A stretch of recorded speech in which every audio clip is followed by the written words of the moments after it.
Donc, le vert et rouge, assez simple. Je donne une information, vous répondez par vert ou rouge selon si vous êtes en accord ou en désaccord. Et vous pouvez évidemment expliquer votre point par la suite.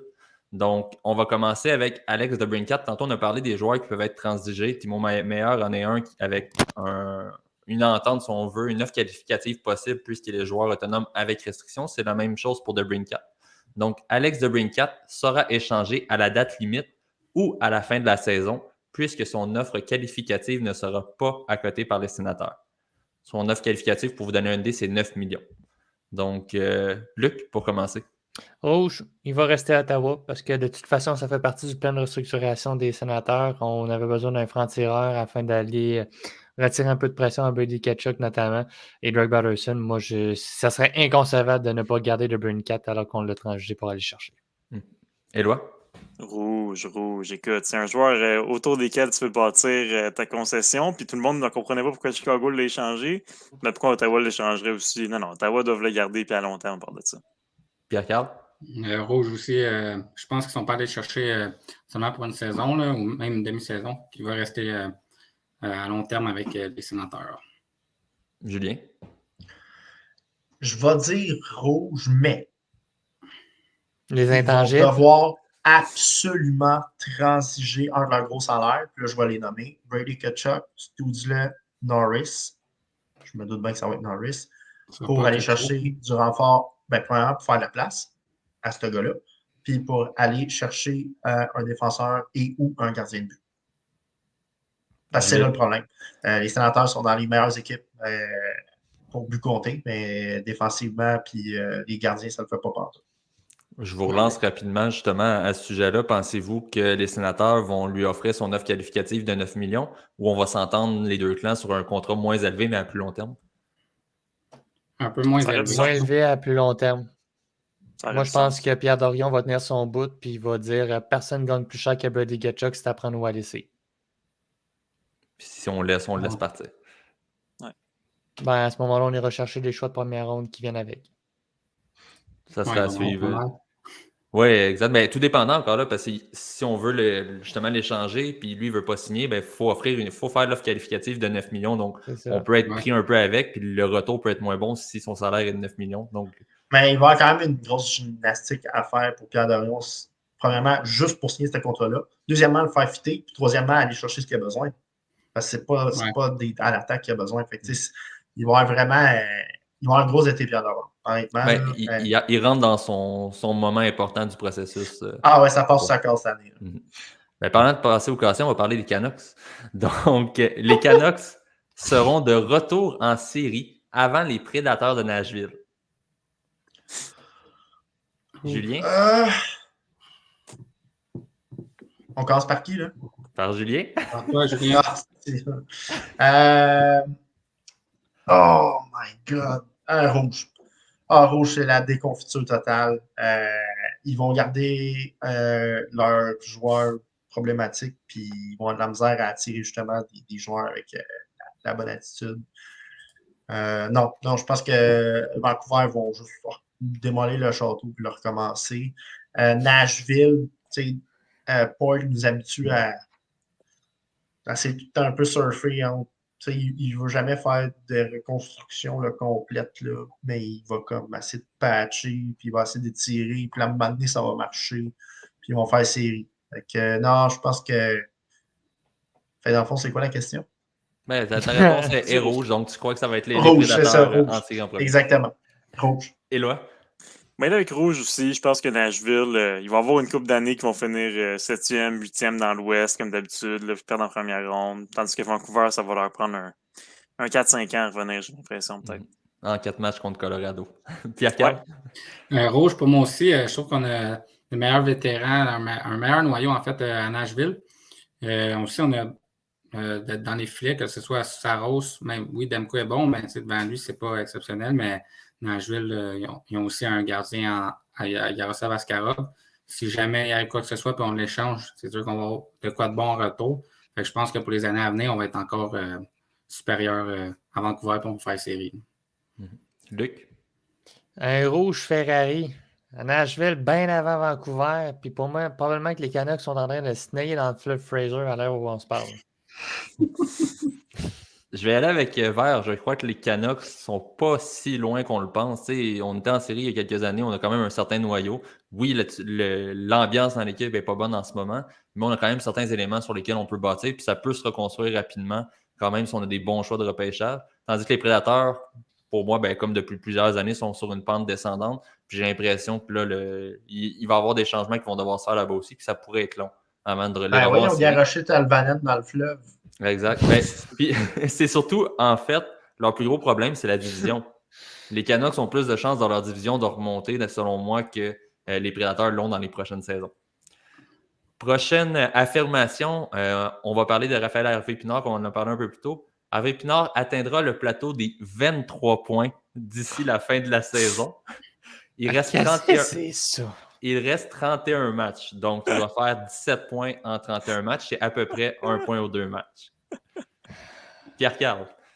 Rouge. Même si on a beaucoup de blessés, à un moment donné, ils vont revenir. On va voir la période de transaction, mais non, je pense pas. Là, c'est vraiment la constance. Puis, oui, présentement, ça va bien, mais ça ne fera pas un point à chaque 2 matchs tout le temps. Julien. Ah, vert. Les yeux fermés. Confiant en Harvey-Pinard. Luc. Ben, c'est parce qu'il n'y a pas d'autre chose. Quand Moi, il est blessé, il va avoir des minutes. Il va jouer top 6 toute l'année. Puis il va jouer sur le power play aussi avant longtemps. Moi, je dis rouge. On ne sait même pas où est-ce qu'il va être dans 3 semaines. Fait que je peux pas répondre à une question. Donc, je ne sais pas où est-ce qu'il va être dans 3 semaines. Et là? Rouge, mais il va finir avec 11 buts, 6 passes pour 17 points. C'est possible. Je vais dire rouge aussi, mais je pense qu'il va atteindre les 20 points, moi, de mon côté. Mais il n'atteindra pas le 20 C'est ça à dire vert? Ouais. Ah oui, Ah, félicitations. Surfe sur sa bonne séquence en ce moment, mais tant mieux si ça se poursuit. Évidemment, on le souhaite. Peut-être que c'est le Rem Petlik de cette saison-ci. Tu sais, l'an dernier, Petlik avait eu une grosse séquence en arrivant avec Montréal, donc peut-être. Fait que t'es en train de me dire qu'il va y avoir des délais en 2024 et 2025 avec Harvey-Pinard? Ça sera à suivre. Prochaine information. Connor McDavid atteindra le plateau des 150 points cette année. En ce moment, il est à 92 points. Il est sur un pace de 151 points pour finir l'année. C'est très serré. Ouais, hein? Et là? Rouge, mais il va être juste un petit peu short. À 148. Ouais. Julien? je vais dire rouge. Ça va se resserrer. Je ne serais pas surpris qu'il manque peut-être 2 matchs à la fin de l'année là, pour le reposer pour les séries. Il peut avoir une blessure aussi. Non, je pense que ça ne le fera pas. Mais il va faire 140, ça, c'est sûr. Pierre-Carl? Rouge, même s'il est dominant, je pense pas que ça va continuer pour toute la saison encore. Là. Mais tiens, on va finir, mettons, à 138 points. Moi, Luc? Ouais. Je vais dire oui. Vert. Donc, vert. Pour la simple et unique raison que les Oilers ont encore 2 matchs à jouer contre les Coyotes, 2 matchs à jouer contre les Kings, 2 matchs à jouer contre les Sharks, 2 autres matchs à jouer contre les Ducks d'ici la fin du calendrier. On va jouer également contre les Flyers, les Blue Jackets, les Red Wings, les Sénateurs, les Canadiens. Donc, je pense que c'est tout à fait possible pour Connor McDavid d'atteindre 150 points. Le calendrier est favorable pour ça, pour les Oilers, surtout en deuxième portion, en deuxième moitié de seconde moitié du calendrier.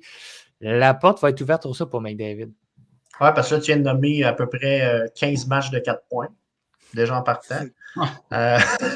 Tu ris, mais c'est quasiment vrai. Ben non, mais c'est vrai, c'est pas fou. Ben là, moi, je n'avais pas le calendrier devant moi. Là, Avec le calendrier, tu chances-tu, Julien? Tu s'en vas vert? Non, parce qu'il va se blesser. Tout le monde se blesse dans ton univers. Je vais aller avec vert aussi. Je suis peut-être quelqu'un de blessé. Non, mais...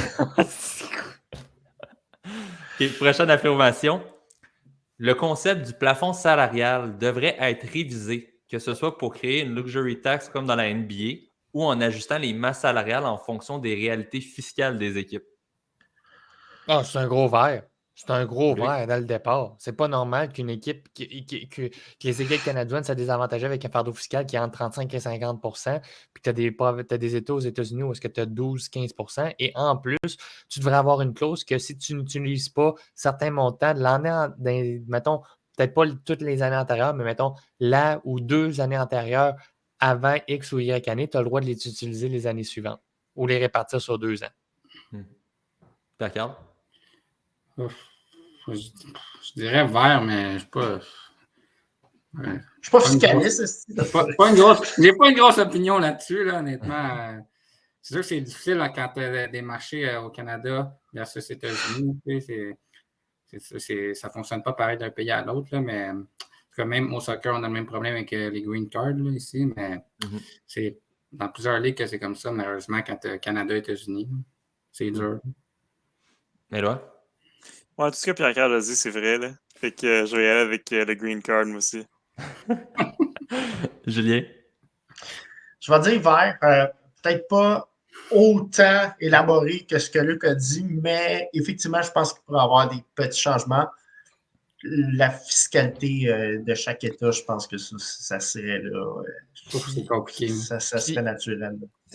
Puis moi, je vais aller encore dans plus compliqué que ça. Par rapport à la proportionnalité des revenus que tu génères pour la Ligue, ta taxe de luxe pourrait être plus élevée ou moins élevée, tout dépendant si tu es un marché qui a une bonne croissance ou une bonne capacité de revenus ou une équipe qui en a moins. Donc, tu pourrais être moins pénalisé pour essayer d'être autant compétitif aussi. Ouais, c'est ça, en fait. ça. Pas fou, là. Toi, Nick? Ben, en fait, moi, j'y vais avec vert également, comme vous tous. Mais c'est justement le principe de la luxury tax. Moi, je trouve ça vraiment intéressant à NBA parce qu'une équipe qui a plus d'argent et qui aspire aux grands honneurs peut se permettre à une saison précise de surpayer certains joueurs. On dépasse le plafond salarial, on paye une taxe pour ça à la fin de l'année qui va être redonnée, redistribuée aux équipes plus pauvres. Donc, ça aide ces marchés-là. Mais à la fois, ça permet aux équipes qui ont plus d'argent, qui ont un plus gros marché puis qui veulent tout faire pour gagner, d'en mettre un petit peu plus puis d'avoir une équipe plus compétitive. Ouais. Puis les marchés canadiens, Un ça les aide. pourcentage là, du plafond, peut-être 10%. Là. Tu peux pas aller plus haut que ça, Exact. mais- Oui, puis après ça, si je prends l'exemple de NBA, ça fonctionne selon un palier. Donc, si tu dépasses, exemple, la masse de 5 ou 10%, tu payes tel pourcentage de taxes sur ce montant-là qui est renvoyé aux autres équipes. Donc, au final, ça crée aussi des revenus pour les équipes qui ont moins d'argent et qu'elles peuvent, une année précise, décider d'utiliser ces revenus-là pour se remonter. Tu sais, ça crée, si on veut, une meilleure compétitivité au sein du circuit. Et ça fait aussi en sorte qu'on ne désavantage pas des États, les provinces canadiennes qui payent plus de taxes parce qu'on peut au moins se permettre de payer un petit peu plus. Ben, c'est ça que je partais pour dire, c'est qu'avec ta fiscalité dans les autres provinces ou dans peu importe les États, parce que même dans l'État de New York, c'est quand même, ou dans l'État de New York, il y a quand même un bon taux d'imposition. C'est plus la question de si les marchés canadiens le font, par rapport, là, tu instaures un calcul de ratio de génération de revenus dans la Ligue, par rapport à une diminution concernant le taux d'imposition que les joueurs ne vont pas toucher, tout comme les propriétaires. À ce moment-là, tu fais 2 calculs, tu les mélanges ensemble pour faire un genre de coefficient, mettons, on pourrait l'appeler le TR, le coefficient TR, ben, les équipes peuvent, dans tel coefficient de TR, peuvent dépenser X, Y, Z, puis tel TR peut dépenser ABC pour la taxe de luxe. Et évidemment, Tout à fait. Oui, puis ça amènerait encore plus d'intérêt envers la Ligue parce que justement, certains marchés pourraient être plus compétitifs et les meilleurs marchés, ceux qui amènent le plus d'argent, seraient encore plus intéressants pour leurs amateurs parce qu'ils seraient plus souvent compétitifs. Donc, tu sais, au final, c'est juste du bon pour la Ligue, mais ça sera à voir dans la prochaine Fait que là, t'es convention en train de me collective. dire que Toronto puis Montréal vont payer un aréna à Phoenix. Pratiquement. Ben, Mais ça quasiment. serait bon pour la Ligue. Non, ben pas nécessairement, parce que l'argent n'irait pas pour la construction, ça serait uniquement pour la répartition Pour les du salaires. salaire. Pour les salaires. Donc, les équipes seraient quand même indépendantes à devoir construire, ou du moins t'éter aux États, de l'argent pour construire leur stade. Mais pour un marché comme justement en Arizona où il y a déjà moins d'intérêt, si on est capable d'amener au moins une bonne équipe sur la glace parce qu'on a ce montant-là, ben ça aiderait. Exact.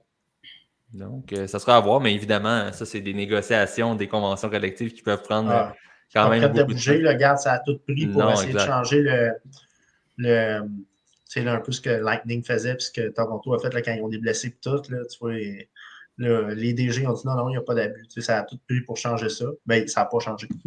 Fait que là, on parle d'affaires que